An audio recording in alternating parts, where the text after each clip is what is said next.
Yeah, obviously, the speeds are way up, compared to a lot of the racetracks that we race at. Our car ran good yesterday. We had a few tire issues on 3 of the 4 tires in the long run that we had. So that's really our only concern. It's really not about the speed of the car anymore or how it handles. It's really about making the tires survive. So that's our biggest goal going forward. Questions now. We'll take them. Jim Noble, go ahead. Jim Noble, ESPN. Could you elaborate a little bit more on the tire issues? I know Mark was talking about blistering yesterday. Did you have similar issues with yours? Yeah, they were blisters, mainly on the left side tires, mostly more on the left front than the left rear. So, and along with the right rear. So it's that's really our biggest concern right now. Is we've seen several of those situations through the job. Through the garage. I don't know that many people ran enough laps to really get to the blistering point. So it's either going to come down to the racetrack getting more rubber on it and the speed slowing down, or it's just going to come down to you slowing down and managing a pace to keep the tires on the car. And one quick follow-up, if I could. Is there something magical about turning a lap and looking at a sheet and seeing that you guys are over 200 miles per hour? For you, is that kind of a big deal? I don't even look at the speed. To be honest with you, it's really all about time for us. So it's just a matter of, how fast that computes to. So I saw that it was fast speed-wise, but it's really all relative to what we do, and the track's really wide, and after you get past about the first 5 minutes of practice, you just kind of settle into being comfortable with whatever environment you're in on that particular weekend, whether it's 200 plus here or shifting and hitting your marks next week at the road course. It's just a matter of whatever that environment is. That's what you settle into. It's just kind of like you guys showing up and hooking your computer up in here. It's just what you do on a weekly basis. Next question for Kevin. Who's got one? Bob, and then Brian. Bob Hockris, Sporting News. Kenseth leads the points, and he's known for his consistency. So when you see him running well at this point of year, do you think of him as a threat for the championship, or after what Tony does last year, do you not even look at what anybody's doing now as far as who might contend? Yeah, I think you just look at the guys that you wind up making the chase, and you look at any of them as people that can be a threat to win the championship. I think we've, last year we led the points sporadically, and year before we led it for most of the season, and didn't all work out for us. So I like where our cars have been performing. We haven't capitalized on any of the stuff that we've really done this year. So hopefully, by the time it rolls around chase time, we can still be in it, and have everything flowing the way that we like it. Go ahead, Brian. Mike. Thank you. Brian Nelson, Motor Racing Network. The last couple of weeks, we've had quite a bit of practice and testing. Would you like to see that more of a return to testing, especially next year? Is that no? That's a hell no.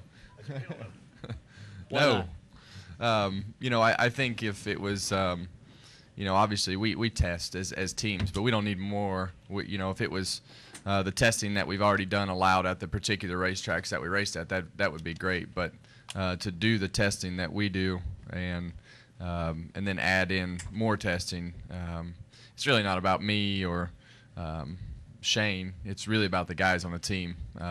Just because this month, they went from Pocono. They had to be there Tuesday night or Wednesday morning. They came here Wednesday night.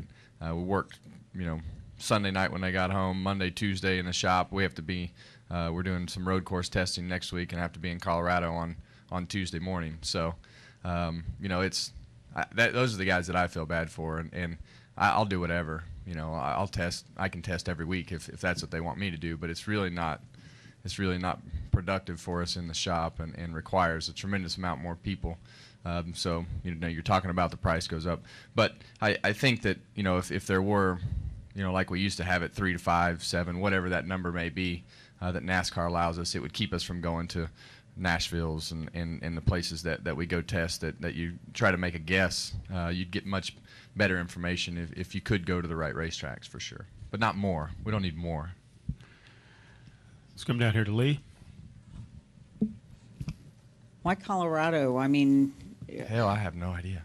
what can you take there that you can? And it seems so far away from some of the other alternatives you would have. I think we're just looking for a better alternative. I think that's the key, is finding an alternative that is closer to what we're going to see in Sonoma. And it's just something different. And in the end, it's really not about the car. It's really about getting me in a rhythm and getting everybody in a road course frame of mind. So I know nothing about the particular track that we're going to. Don't even know what part of the state it's in. So they chose it, and we'll show up and see how it works out. So regardless, as long as you're shifting gears and being able to stomp on a brake pedal, for me it's great to get in a rhythm the week of the race. Claire?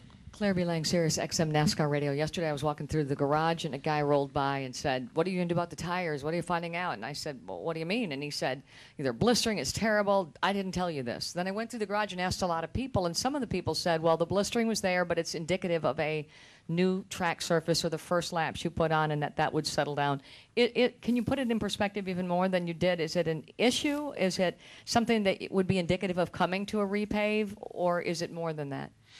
Well, I think I can put it in a pretty easy perspective. I think we didn't blister any tires last week, and it was a brand new repave. So, it's just something that you just never know when you get to a new racetrack how fast everybody's going to run. That's really the hardest thing that Goodyear has and has to deal with is when you come to a new racetrack and you come to test, a couple months before the race, and you try to do the best job that you can to get the speeds where they need to be. I think yesterday we ran a second faster than what they ran at the test, and it's probably, I think they tested and it was 40 or 50 degrees up here.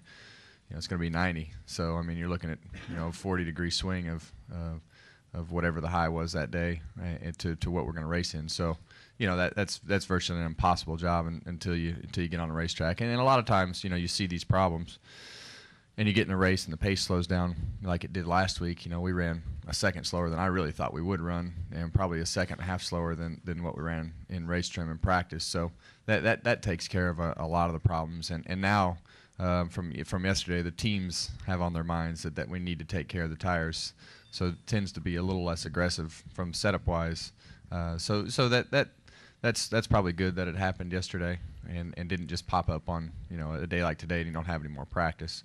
So I think that's really why we come to these things a day early to see they're going to be new problems, new challenges, and that's the benefit of coming in a day early. Worry about it knowing how fast you're going? Is that in your mind? Obviously, You go out and you'll know where you are by the time practice is over today. Far back right corner, Marty Smith. Marty Smith, ESPN. Kevin, the 31 team perplexes me a bit. In an era of such open book information sharing among organizations and cars being built on the same floor, how is one team so much better than the other ones? I don't think they've been as bad as the results have shown. It's just like,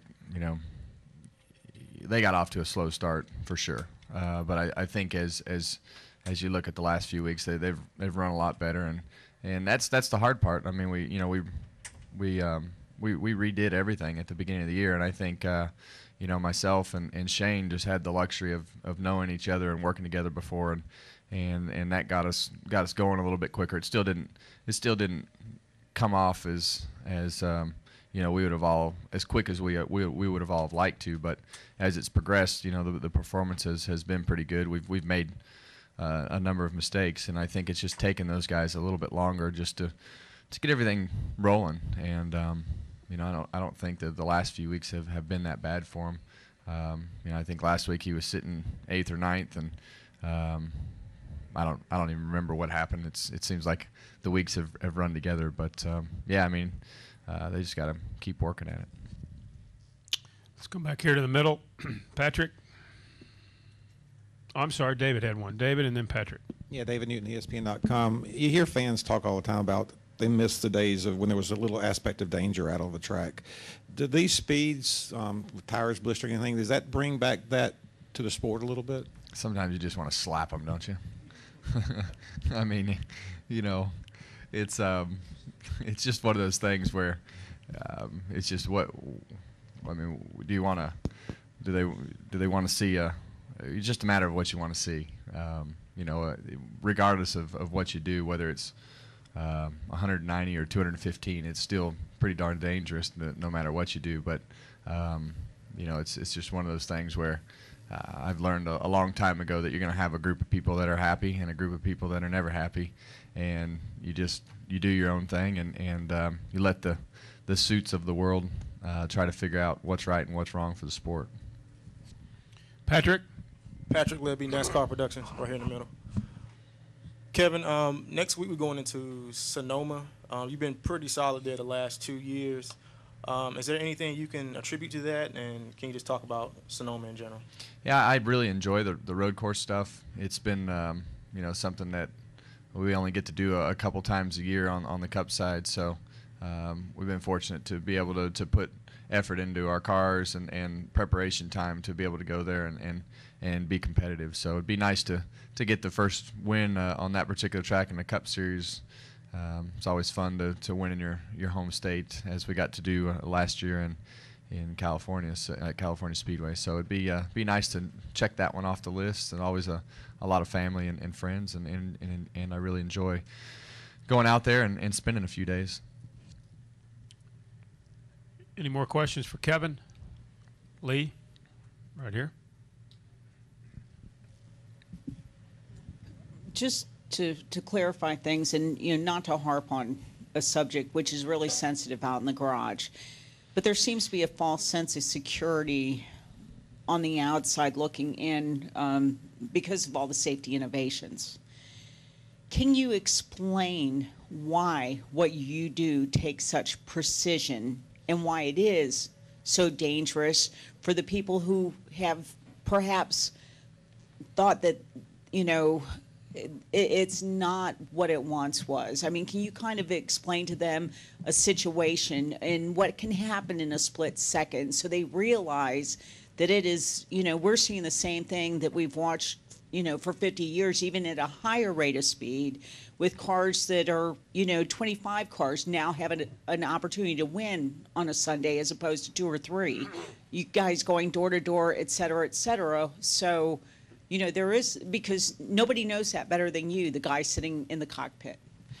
Yeah, we'll just use the rich kid syndrome as an example. I mean, you see a lot of guys that sit back and watch it on TV, and their kids want to come in and be race car drivers, and they come in and you never even hear about them, see them, and it's just not something that you come in and that money can buy. It's one of those things where you have to, for me, I grew up from the time I was 5 years old until I was, at this point in my life, and you take all those lessons and you go out and you take your experience on the racetrack and you perform. You have a pretty tight, small group of guys that can go out and put this type of stuff, the fears of the sport and the fears of the danger, or whatever you would put that into, and you take it all and you go out and you make it. I guess it looks easy from a television perspective, but you don't see the average Joe, or Montoya is really the only one that's come from an open wheel background that's even been close to competitive. And you look at what those guys do, and it'd probably be hard for us to go over there and do what they do. So it's a tough sport, but I think it's become so precise in the fact that you have engineers and you have drivers that have done it for a long time, and the cars drive so much better than what they used to. It's not easier. It's more refined, and it's more. There's more time and effort put into every piece of everything that happens. So it's not something that anybody can show up and do, and I think that's been proven for years as you've gone into a lot of different scenarios, whether it be open wheel guys, the rich kids, whatever it may be. Most of them aren't competitive.